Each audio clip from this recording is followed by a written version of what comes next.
Shalom, chers tous. Je suis l'apôtre Serge Gérubal. Je viens dans cette tranche pour partager une grande révélation que Dieu a mise à cœur concernant le mystère de la grâce.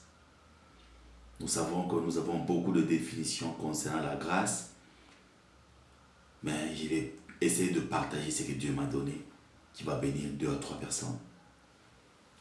Il existe 2 niveaux pour accomplir l'œuvre de Dieu et vivre très bien sa vie. Car lorsque quelqu'un vit sa vie par ses efforts, vous allez vous rendre compte que l'homme sera en train d'agir selon ses forces, ses capacités et ses compétences. Mais quand quelqu'un atteint un niveau où il commence à vivre dans la grâce divine, vous allez vous rendre compte que là, c'est Dieu qui sera lui-même la force de l'homme, la vitesse de l'homme et la capacité même de l'homme. Ma prière est que tu sois bénéficiaire de cette grâce. Voilà pourquoi nous devons comprendre que la grâce n'est pas une idée fondée par les pensées des gens. La grâce est une énergie divine, une assistance surnaturelle qui annule les limites humaines. Partout où tu as été limité, partout où tu as remarqué qu'il y avait des limites, sache que lorsque la grâce est dans ta vie, toutes ces limites ne seront plus remarquées par des gens. Lorsque nous prenons 1 Corinthiens chapitre 15, le verset 10, vous allez vous rendre compte que c'est l'apôtre Paul, un apôtre qui a été visité par le Seigneur lui-même lorsqu'il était en train de combattre l'Église sans pourtant comprendre qu'est-ce que c'était l'Église, qu'est-ce que c'était le christianisme. Il aimait vraiment la loi et il a commencé à combattre l'Église. Père de Dieu, il s'était croisé avec une forte lumière qui l'avait fait tomber de son cheval et il était devenu aveugle. L'apôtre Paul avait demandé à qui il combattait, contre qui il combattait plutôt. Jésus-Christ lui dira que tu ne peux pas régimer contre les aiguillons de la mort. Alors Jésus-Christ l'avait rendu aveugle, il l'avait envoyé dans une maison dans le chemin de Damas où il y avait un homme de Dieu qu'on appelait Ananias. Mais avant que l'apôtre Paul ne puisse arriver, Dieu avait déjà parlé à Ananias. Voilà pourquoi tu peux croiser Dieu. Dieu peut te confirmer que tu es un homme de Dieu. Mais tant que ceux qui t'avaient précédé ne le confirment pas, c'est que tu ne l'es pas encore. Dieu l'est apparu en cours de route, il l'a rendu aveugle, mais il voulait que ceux qui l'avaient précédé dans le ministère confirment qu'il était appelé par Dieu. J'ai béni le Seigneur puisque dans 1 Corinthiens 15, verset 10, l'apôtre Paul reconnaît cela. Il est en train de dire que c'est par la grâce de Dieu que je suis ce que je suis. Et sa grâce envers moi n'a pas été vaine. Pourtant, ce n'est pas moi, mais c'est la grâce de Dieu qui est avec moi. Il a constaté qu'il était en train de travailler plus que tout le monde, pas par ses forces, pas par ses capacités humaines, mais par la grâce qui était sur lui. Voilà pourquoi je vais donner 7 points qui seront en train de nous aider comme la compréhension, la définition de la grâce par rapport à la vie de l'homme ou au ministère. Premier point, la grâce transforme un homme ordinaire en un instrument extraordinaire. Puisque nous tous nous savons que lorsque la grâce descend, Dieu prend un homme simple et il en fait de lui un géant du royaume. En prenant l'exemple d'Exode, chapitre 3, versets 11 à 12, là Dieu a appelé Moïse. Il voulait que Moïse soit vraiment le libérateur des enfants d'Israël. Nous savons tous que Moïse bégayait, Moïse avait ses erreurs. Et je vous assure que Dieu s'était arrangé pour utiliser les incapacités de Moïse en plaçant sur lui la grâce. Et Moïse était capable. Voilà pourquoi, dans cet exemple ici, je vais donner une révélation qui dit que la grâce est le « je suis avec toi ». La grâce est le « je suis avec toi ». Quand Dieu dit « je suis avec toi », c'est ça la grâce. Voilà pourquoi il dit « je suis avec toi ». Donc, les « je suis avec toi » de Dieu, c'est ce qu'on appelle la grâce. Car Lorsque Dieu est avec toi, tes limites ne seront pas remarquées. La grâce devient ton argument. Moïse ne savait pas parler. Moïse avait du mal à s'exprimer devant les gens puisqu'il bégayait. Mais quand Dieu était devenu son argument, tellement que Moïse avait reçu des capacités surnaturelles. Waouh! Deuxièmement, la grâce supprime les limites des capacités. Certainement, beaucoup échouent aujourd'hui par manque, pas par manque d'appel, mais par manque de grâce. Tu peux être intelligent, tu peux être fort, courageux, mais s'il te manque la grâce, tu vas échouer. C'est comme ça que Dieu demande à ce que ceux qui ont la grâce se frottent avec ceux qui n'en ont pas. Il nous a demandé indirectement de prier ensemble, d'avoir des gens qui ont une grande mesure de grâce pour se frotter, car celui qui se frotte à la fumée aura l'odeur de la fumée, et celui qui se frotte à la grâce aura l'odeur de la grâce. Et lorsque nous prenons dans ce deuxième exemple, Zacharie chapitre 4, verset 6, vous allez vous rendre compte que le prophète est en train de parler à Zorobabel. Il dit, ce n'est ni par ma force, ni par ma puissance, mais c'est par l'Esprit de Dieu. Quand l'Esprit de Dieu vient sur toi, c'est la grâce de Dieu qui vient sur toi. C'est comme ça que nous devons comprendre que Zacharie était en train de parler à Zorobabel. Zorobabel ne pouvait pas aplanir la montagne par ses forces, ne pouvait pas aplanir la montagne par ses efforts, plutôt par des engins, mais c'était par l'Esprit de Dieu. Et nous savons tous qu'une montagne, c'est un problème qui doit trouver une solution. Voilà pourquoi la grâce fait ce que le diplôme ne peut pas faire. La grâce fait ce que le talent ne peut pas faire. La grâce fait ce que la discipline seule ne peut pas faire. La grâce fait ce que les relations humaines ne peuvent pas faire. Et je suis très très content de savoir que la grâce est la puissance des remplacements qui remplace des incapacités par la capacité divine.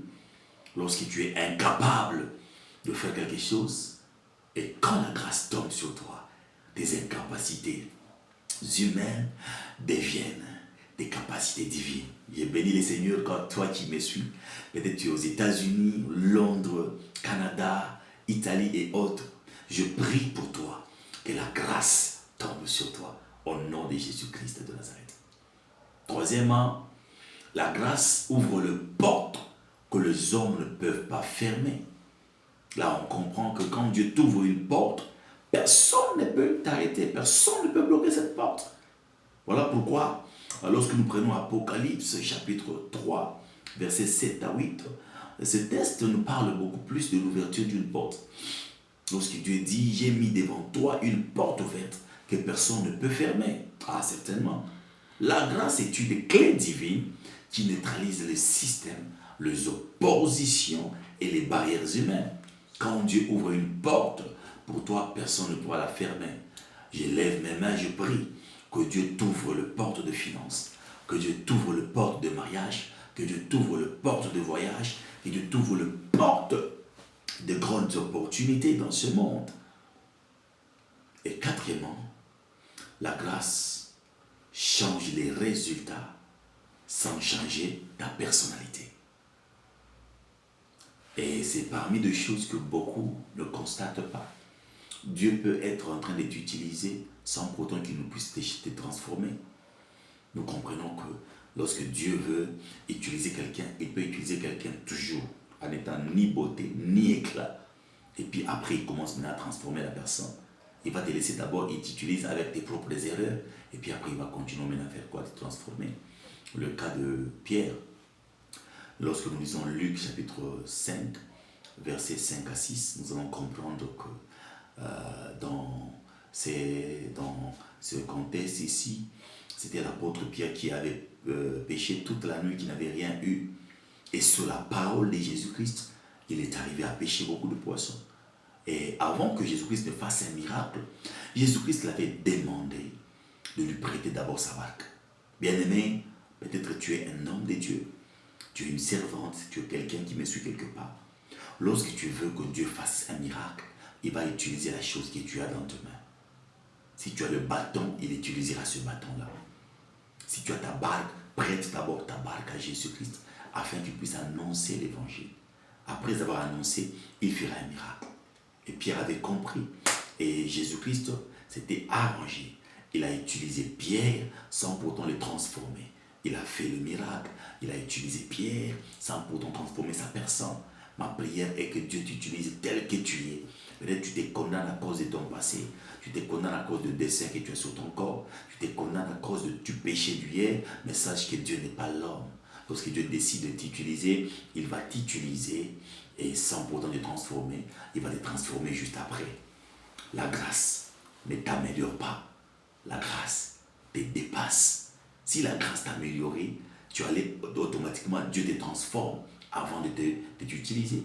Mais il commence par utiliser les gens avant de les transformer. C'est pourquoi il y a un cinquième point que j'ai pris.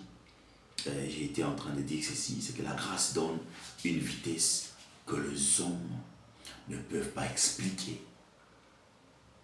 Ah oui.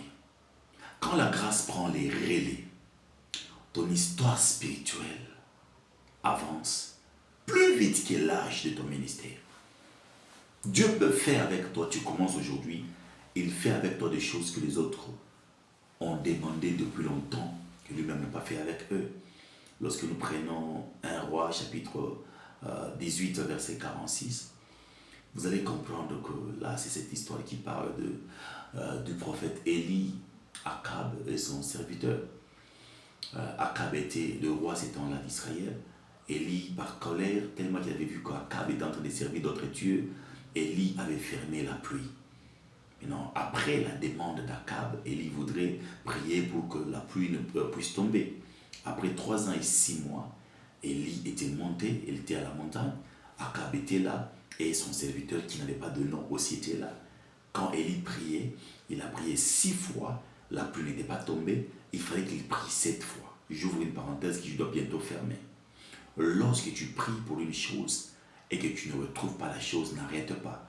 Continue à prier, car la persévérance va t'amener à voir l'accomplissement.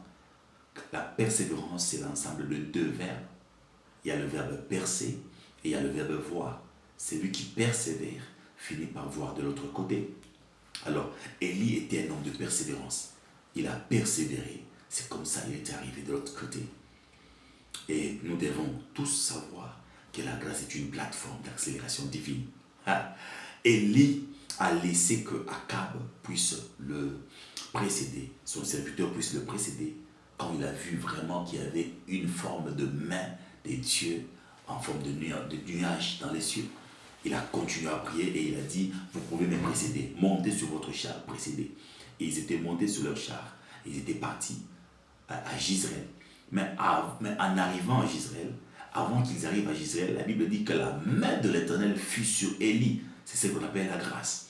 Quand la main de l'Éternel fut sur Élie, Élie a couru plus que les gens qui avaient le char. Élie est arrivé, il est entré à Gisraël. Quand Akab et son serviteur étaient arrivés, ils s'étaient étonnés. Élie, nous t'avons laissé à la montagne. Comment ça fait que on t'a retrouvé ici? Quand la grâce est sur toi, il peut y avoir une accélération que toi-même tu ne comprends pas.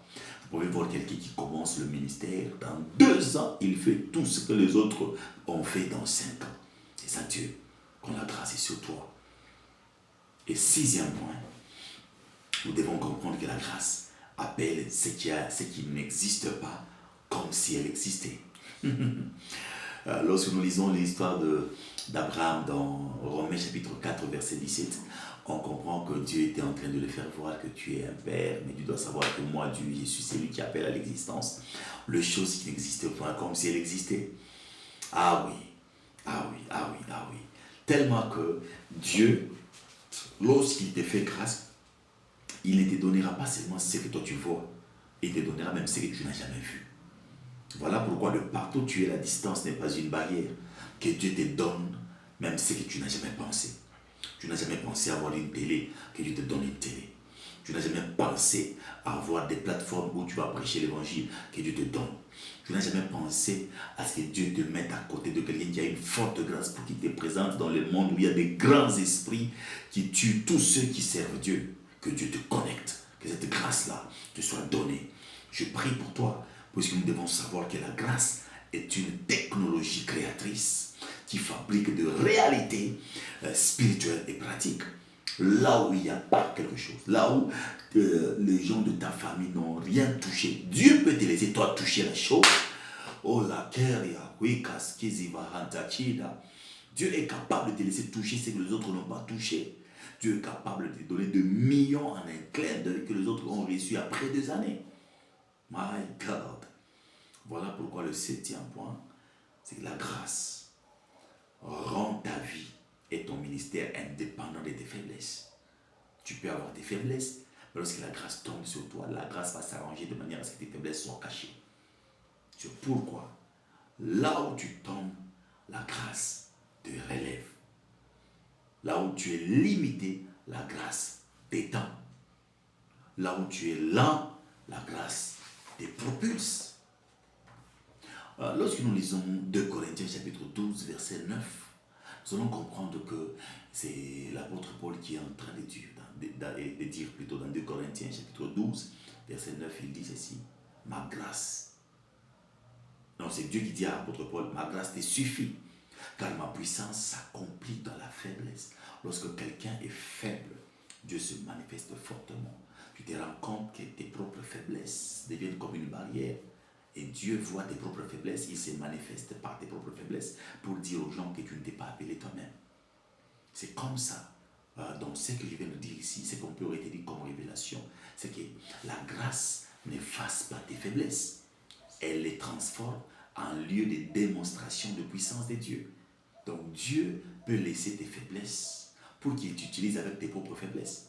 L'apôtre Paul a dit, il a tout fait, mais il a senti vraiment qu'il avait les chardes dans son corps. Il a dit, l'ange est en train de souffleter dans son dos. Par les chardes là, il avait une faiblesse. Les gens pouvaient dire, l'apôtre Paul prêche l'évangile, il a une grande révélation, mais il avait les chardes comme une faiblesse. Tu peux avoir une faiblesse pour que Dieu te montre toujours que même si tu faisais des miracles, même si tu prophétisais avec précision, sache qu'il y a toujours la coupe de Benjamin dans ton sac. Ce qu'on appelle la coupe de Benjamin dans ton sac, c'est l'histoire de quand Benjamin ne voulait pas se prosterner devant Joseph. Et vous allez vous rendre compte qu'ils ont placé la coupe dans le sac de Benjamin pour que, une fois que Benjamin quittait la ville, ils allaient les poursuivre, les arrêter en contrôlant dans les sacs. On allait trouver la coupe du roi qui était volée, placée dans le sac de Benjamin, pour obliger à Benjamin d'accepter qu'il était voleur afin de se prosterner. Puisque Joseph avait fait des songes où 11 personnes s'étaient prosternées. Mais Joseph, alors, en réalité, il avait vu 10 personnes qui s'étaient prosternées. 11e personne ne s'était pas prosternée. C'était qui? C'était Benjamin. Et il fallait qu'on dépose quelque chose dans les sacs de Benjamin. C'est ce qu'on appelle la faiblesse. Chaque homme a ses propres faiblesses. Toi, tu peux être en train de me regarder. Peut-être toi, tes faiblesses, c'est ta colère. Peut-être toi, ta faiblesse, c'est l'impudicité. Peut-être toi, ta faiblesse, c'est le mensonge. Peut-être toi, ta faiblesse, c'est que tu fais pipi au lit. Peut-être toi, ta faiblesse, c'est l'argent. Peut-être toi, ta faiblesse, c'est-à-dire que Dieu laisse cette faiblesse dans chaque personne. Même si tu faisais des miracles, pour que tu ne te dises pas que c'est par toi-même que tu fais le miracle, il laisse cette faiblesse-là pour te montrer que la grâce n'efface pas tes faiblesses, mais elle transforme tes faiblesses en lieu de démonstration de puissance. Voilà pourquoi, en conclusion, pour cette émission, je voulais dire que la grâce est le niveau où Dieu fait ce que l'homme ne peut plus faire. Makeria Sata. Quand la grâce prend les relais, les murs deviennent le passerelle. Le combat deviennent des témoignages. Les impossibilités deviennent des évidences. Et les limites disparaissent comme la nuit devant le soleil. La grâce, nous devons savoir, la grâce est la dimension où ton ministère, où ta vie cesse d'être humain et devient totalement divin. De partout où vous êtes, que Dieu vous bénisse. C'était votre humble serviteur, l'apôtre Serge Jeribal. Shalom.